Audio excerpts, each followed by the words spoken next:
El programa anoche se realizó el segundo debate presidencial televisivo. Uno de los momentos que consiguió mayor atención en la instancia fueron las consultas de Yasna Proboste a Sebastián Sichel acerca de si había hecho lobby a favor de empresas de gas. El abanderado oficialista esquivó una respuesta, aunque finalmente contestó que no. Mientras, José Antonio Kast concentró críticas de los otros candidatos al plantear que Chile debía retirarse de Naciones Unidas. Y Gabriel Boric tuvo polémicas principalmente con Kast y también Sebastián Sichel, aunque también diferencias con Artés por Venezuela. De esto y más conversamos con nuestro panel político de esta mañana de martes. Le damos la bienvenida a Marta Lagos, directora de Latino Barómetro, fundadora de Mori Chile, y también a Rodrigo Espinosa, académico de la Escuela de Ciencia Política de la Universidad Diego Portales. Muy bien, buenos días a los dos. Hola, muy buenos Hola, ¿cómo días. están? Buenos días. Buenos días, Rodrigo. Muy buenos días, Marta Lagos. Oye, Marta, bueno, ¿qué? Te dejo la pelota boteando. ¿Para qué te voy a hacer una pregunta? Me imagino que, oye, que ya la tenéis clarito lo que nos quieres decir. Vaya por su análisis. Fíjate que no tengo nada clarito. Creo que a medida que pasa el tiempo la cosa se pone más confusa. Se oscurece, Bueno, se oscurece. Mira, yo creo que se confirma un poco lo que nosotros veníamos viendo y lo que hemos dicho en este mismo espacio en otras ocasiones, que en realidad aquí hay un candidato, ¿no es cierto?, que puntea, que es Boric, que ayer mantuvo su posición sin duda, y después vienen tres candidatos que van corriendo y pasándose el uno al otro. Y lo que pasó ayer es precisamente eso, que en realidad los candidatos van cambiando de posición entre ellos, entre estos tres, ¿no es cierto? Da la impresión de que Sichel no logra ninguna ventaja ayer, eso está claro, ¿no es cierto? No logra, digamos, recuperar su posición, su segunda posición que tenía al iniciar el primer debate. Y da la impresión de que Kast pierde. Kast tenía una posición muy, digamos, sólida, ganada después del primer debate, y ayer retrocede a esa derecha extrema. Cuando se inaugura, se autoinmoló, digamos, en la inauguración, cuando dijo que quería salirse de Naciones Unidas, porque Naciones Unidas eran todos unos violadores de derechos humanos. Entonces me parece que él se o sea, como que retrocedió a recuperar ese electorado extremo del cual se había desembarazado tan rápidamente en el primer debate. Y después tenemos a Yasna Proboste, que claramente avanzó ayer. Entonces, la pregunta es, ¿cuántos de estos avances y retrocesos más se van a producir? Porque quedan 40 días, ¿no es cierto? Y todavía vienen los debates radiales, y viene después la franja, ¿no es cierto? La franja también va a producir un impacto en cuanto a las posiciones. La franja ya debe estar producida, ¿no es cierto? Por lo tanto no va a haber mucha modificación de acuerdo a estos resultados de debate, y eso va a determinar definitivamente qué es lo que está sucediendo. Pero a mí me preocupa un tema adicional a lo que sucedió ayer en el debate, que es cuánta gente va a ir a votar, porque lo del cuarto retiro y lo de la acusación constitucional alejan la agenda de la presidencial. Entonces tenemos la Convención Constitucional, que empieza a redactar la nueva Constitución, el cuarto retiro más, claro, que tiene al país en vilo, y tenemos a la política en vilo con la acusación constitucional. Entonces la elección presidencial viene quedando como en cuarto lugar. Aquí en realidad la que perdió es la elección presidencial, que queda en cuarto en sí lugar. Misma, dices tú, como en términos de tema de agenda, ¿no es cierto? Ahora, el debate de ayer estuvo mejor en términos de que se trataron temas más diversos, más amplios, se trataron una multiplicidad de temas: trabajo, educación, etcétera, y no solamente cuarto retiro y pensiones, como se centró el debate anterior.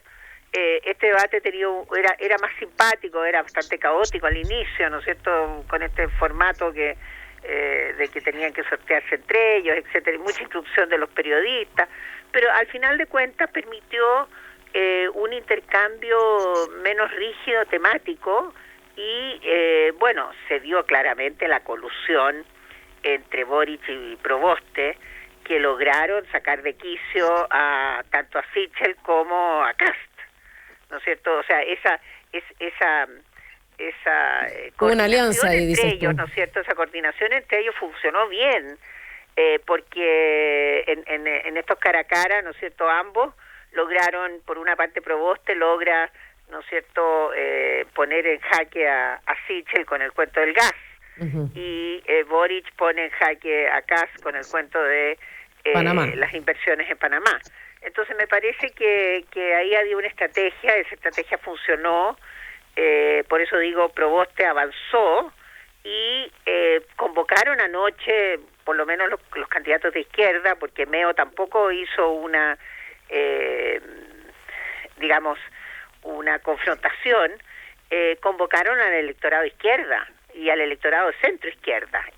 Estaba bien hecho ese diseño, no sé si estaban los tres coordinados o no, pero daba la impresión de que ahí había algún tipo de entendimiento. Y por el lado de la derecha me parece que no había ningún entendimiento, y cada uno tratando de salvarse como podía. Desde ese punto de vista, claramente anoche ganó más la izquierda que la derecha. ¿Qué te parece a ti, Rodrigo Espinosa, esa visión de Marta Lagos? ¿Concuerdas? ¿Difieres? A ver, con lo que no concuerdo es con el formato del debate. Creo yo que el debate fue una pelea en el barro, no lo puedo definir de otra manera. Creo que hubo momentos para las propuestas, pero fueron momentos muy escasos. En su mayoría considero que en realidad fueron ataques entre las mismas candidaturas, al punto que fue Meo el que puso un poco la cuota de cordura diciendo hablemos de propuestas.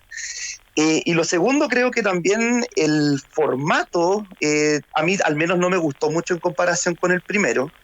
Creo que el formato fue efectivamente más rígido, y eso hizo que al final la cosa fuera más bien un conjunto de preguntas y respuestas, pero tampoco que hubo interacción entre todos los candidatos que estuvieron en el debate, recordando que Franco Parisi brilla por su ausencia todavía. Y por otro lado también creo que hay que discutir bien el tema de los debates presidenciales en cuanto a su horario. O sea, no, me parece que más allá de la buena audiencia que están logrando los debates presidenciales, esto de que partan a las 11 de la mañana y termine a las 11 de la noche y terminen a las 1:15 de la mañana, bueno, ¿cuántas personas vieron el debate de principio a fin? Yo creo que probablemente los más fanáticos, porque el día siguiente fue día laboral. Pero en cuanto a las candidaturas y el desempeño, tiendo sí a suscribir con Marta. Creo que quienes peor lo hicieron fueron Sichel con Kast. Sichel, su candidatura se ve absolutamente ya desgastada, no hay nada nuevo, y yo creo que en cuanto a incluso su discurso de la primaria, con su trayectoria, experiencias de vida, que él trabajó en el sector privado y que fue abogado, yo creo que ya no hay nada nuevo, y tampoco me espero nada nuevo de Sichel, y de hecho se ve muy solo, muy poco presidencial, y creo que Kast, como se esperaba en algún minuto, muy corrido a la extrema derecha, y creo yo que al final de cuentas fue muy bien contenido tanto por Gabriel Boric como por Jasna Proboste, que creo que, tal como plantea Marta también, ambos fueron, no sé si llamarlos ganadores, pero quienes tuvieron al menos el desempeño más correcto en esta pelea que fue un tanto caótica debido al formato.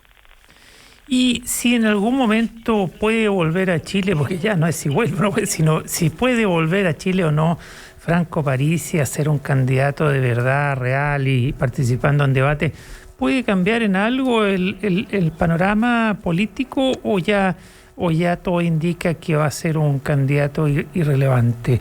Marta Lagos y después Rodrigo Espinosa.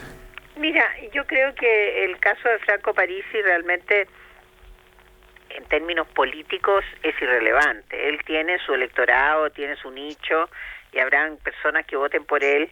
Pero ese nicho, ¿a quién le quita votos? Si es que le quita voto a alguien, quizá no le quita voto a nadie. Sí, es que yo creo que hoy día ya no se puede hablar de quitar votos, porque aquí cuando tenemos a 15 millones de electores y votan la mitad, lo que se hace es activar votos. Y yo creo que anoche lo que pasó es que se desactivaron votos de la derecha, porque si tú miras bien, si Kast se corre a la derecha como lo hizo anoche, y Sichel no apela al corazón de la derecha clásica, ¿no es cierto?, de la centro derecha, entonces esa centro derecha se queda sin candidato, y esa gente no va a ir a votar. Entonces lo que sucede es que disminuye el contingente de personas que van a votar. Pero Marta, ¿tú crees? Porque yo tengo la sensación que la gente de derecha es más estricta en el sentido de que dice, bueno, es lo que tengo, más allá de no estar conforme con el candidato, prefiere ir a votar igual que no darle el voto a alguien de derecha. Mira, yo creo que los viejos pueden pensar así, ¿no es cierto? Todos los que tienen más de 50 años, pero los que tienen menos de 50 años hoy día no tienen esa lógica. Lo que nosotros hemos visto se descuelgan más fácil, en los estudios que nosotros hacemos es de que el chileno hoy día no está dispuesto a actuar como en el binominalismo, que es en el fondo votar por el menos malo, votar por el que hay, votar por el que le dicen que hay que votar con el voto estratégico. Hay un poco de voto estratégico en la gente que tiene más educación. Uno podría encontrarlo, digamos, en las comunas más ricas de Chile, en ciertos segmentos, pero eso serán 250.000 votos, ¿me entiendes? No estamos hablando de 1 millón de votos, entonces tampoco tiene un peso que pueda tildar la balanza. Y lo que sí se pierde con eso es lo que se ha perdido, ¿no es cierto? Y que se demostró en la elección de la Evelyn Matei, es el voto de la UDI popular.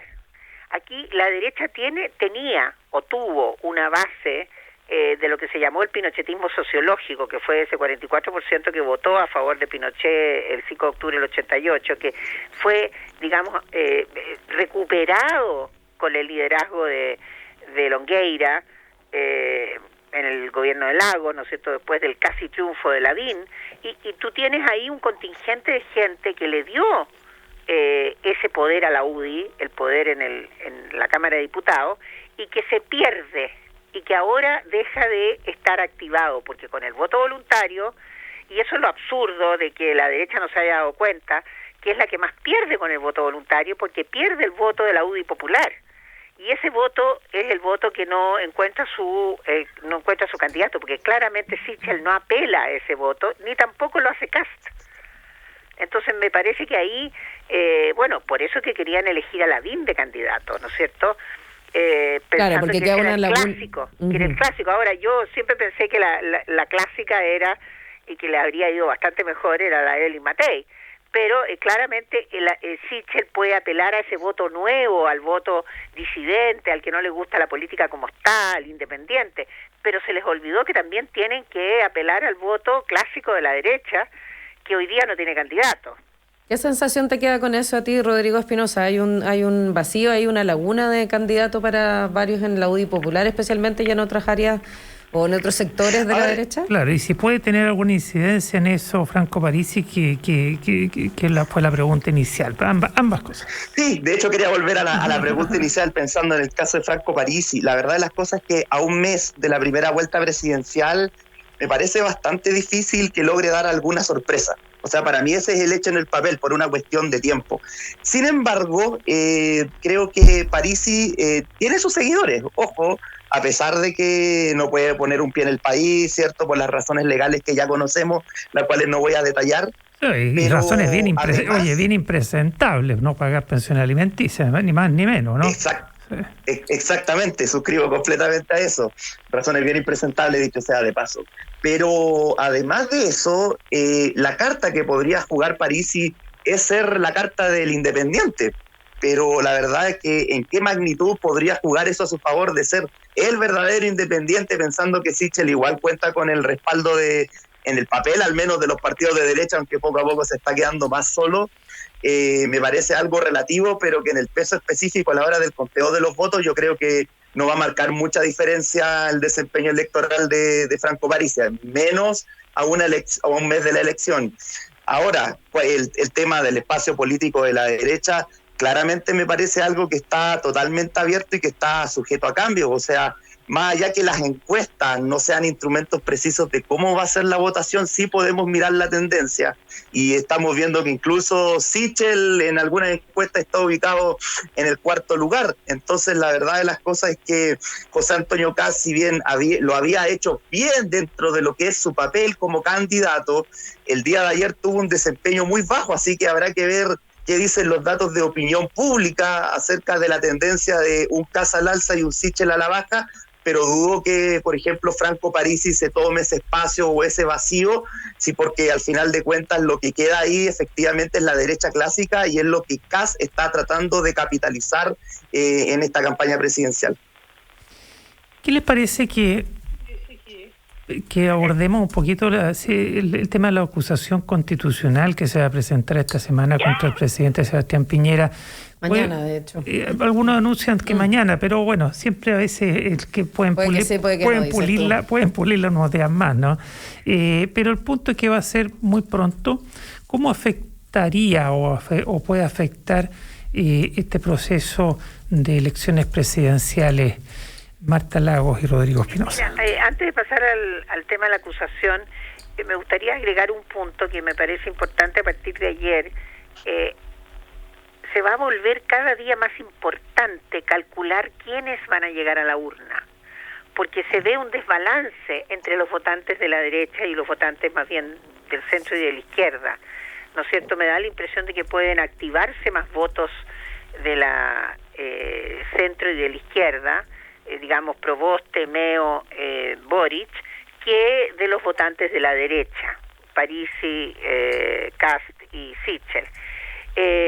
Entonces, los números que aparecen en estas encuestas que se hacen, que se dicen ser encuestas presidenciales, donde Chile está terriblemente atrasado tecnológicamente, metodológicamente, no calculan el votante probable, es decir, quiénes son los que van a la urna, y sobre todo no calculan la proporción de gente que va a ir a votar, si es el 50, el 45, el 55%. Todos declaran que la elección presidencial es la más importante de este siglo, de los 20 años que lleva el siglo, ¿no es cierto? Pero no da la impresión de que los votantes estén pensando eso. Eso es un pensamiento, ¿no es cierto?, de los que mandan, no de los que votan. Entonces me parece que a partir de ahora la distorsión que se puede crear entre estas preguntas, ¿no es cierto?, que no dicen mucho, y lo que va a suceder en la urna es cada día mayor. Ojo. Sobre todo porque se va a desproporcionar el voto de izquierda, es decir, va a haber más voto de izquierda que el que se piensa. Pero ahí puede haber un factor que distorsiona también, por ejemplo, Yanna Proboste se ve que va subiendo y que tuvo un buen desempeño en el debate, pero si Meo le quita 1 o 2 puntos puede dejarla fuera de la segunda vuelta, no obstante se desmorone Sichel. Entonces, es que yo creo que no le va a quitar porque son votos de distinta naturaleza, son votos de distinta, o sea, yo creo que aquí existe el electorado, como se vio en la elección del 16 de mayo, existe el electorado de la Concertación, y uno lo puede ver en los concejales. En los gobernadores. Sí, bueno, pero principalmente, muy sistemáticamente en los concejales, que tenían, digamos, repartido en todas las comunas del país. Eso es lo notable. Y ese voto se va a activar. O sea, si Yanna Proboste continúa, ¿no es cierto?, con esta estrategia que tiene, puede activar ese voto. Y ahí hay 1,5 millones de votos. Y ese voto no es un voto de Meo. Ese voto no es el voto protestante, no es el voto, digamos, fuera de línea. Él apela a un segmento, un nicho mucho más pequeño de votantes, al cual Yanna Proboste no tiene nada que hacer. Estos son estancos distintos, son establos distintos, como ponerlo para que quede claro, ¿no es cierto? Boric tiene un establo, Meo tiene otro y la Yanna tiene otro, y la suma de los tres es lo que yo creo que se activó ayer. Y por el otro lado, los estancos de la derecha, hay un estanco que se quedó sin guaripola, ¿no es cierto? Sin candidato. Entonces, me parece que eso es lo que va a desproporcionar, o sea, hacer que estas encuestas, pseudo encuestas electorales que se hacen, que no calculan el votante probable, digamos, se equivoquen cada día más. Y en eso tú planteas, Marta, en esa visión, la posibilidad de que incluso pasaran a una segunda vuelta, que Yanna Proboste con Gabriel Boric como un escenario posible. O sea, nosotros lo dijimos desde el inicio. Yo creo que aquí hay un por eso lo traigo de vuelta. Va punteando y que los otros tres van corriendo el uno contra el otro y cualquiera puede llegar a segunda vuelta. En este momento da la impresión de que Yanna va para arriba y los otros dos van un poco para abajo. Entonces, pero quedan 40 días, ¿no es cierto? Porque hace 10 días estábamos diciendo que Casti va para arriba. Y Exacto. Ese es el punto, ese es precisamente el punto, es decir, lo que hacen los candidatos tiene incidencia sobre su posicionamiento. ¿Y la acusación constitucional, brevemente, para pasarle la palabra a Rodrigo? Mira, a ver, a mí me preguntaron por la acusación constitucional el otro día, yo creo que el juicio de la acusación constitucional ya se dio en la Corte, digamos, de la agenda internacional y de la opinión pública internacional. Aquí, desgraciadamente, el presidente Piñera nos puso a nosotros, los chilenos, en la lista de los países donde hay un político de primera línea que está acusado por cohecho, por corrupción, por lo que sea, no importa el calificativo de la acusación. Chile dejó de ser, con eso, el país, ¿no es cierto?, que hacía las cosas bien. Y me parece que ese es, digamos, el punto negro que añade Piñera en su historial. ¿Y eso debiera golpear a Sichel? Ese es un punto negro imperdonable, independiente que sea liberado después porque es inocente, porque logró comprobar que no había hecho nada ilegal. Estoy completamente segura que no hay nada ilegal en esto, porque no creo que Piñera sea tonto.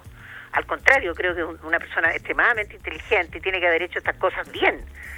Pero aquí hay un juicio político, ¿no es cierto? Aquí hay una responsabilidad política de habernos llevado como país a entrar en esta lista, ¿no es cierto?, de los 24 presidentes de América Latina que han sido acusados, están perseguidos o están en la cárcel o han sido condenados. Entonces, entrar en esa lista es realmente teñirse, ¿no es cierto? Tiñó el país completo. Y esa acusación yo creo que ya sucedió. ¿Por qué? Porque los diarios internacionales, esto salió afuera de Chile, los diarios internacionales siguen publicando. En Chile hay un presidente acusado de...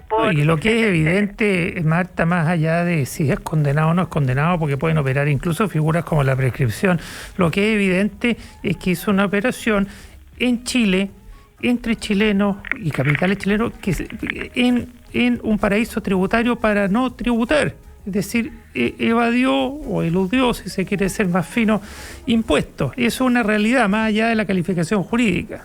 Mira, yo creo que aquí, yo diría que el error moral, o la falta ética y moral, puede que él haya traído los $9 millones y haya tributado en Chile. No, si todo indica que no, porque si no ya lo hubiera aclarado. Claro, pero a ver, aquí a mi modo de ver, la falta está. Él es la cabeza de sus millones, ¿no es cierto? Él él es un millonario, y al ser presidente de la República no tomó los resguardos morales y éticos para que con ese dinero no se hiciera nada incorrecto. Entonces, el fideicomiso ciego que él tenía no tenía un mandato lo suficientemente estricto como para decir, señores, ustedes no pueden ir a los paraísos fiscales, ustedes no pueden poner en jaque mi legitimidad política, usando mi legitimidad política, ni siquiera por refalón, para sacar provecho. Esa cláusula que dice que le pagan los $9 millones si es que no se hace no se avance en nada más respecto del resguardo del medio ambiente, es una cláusula completamente inmoral, pensando que hay una autoridad política que es la cabeza, aunque sea fideicomiso ciego, es la cabeza de esa fortuna.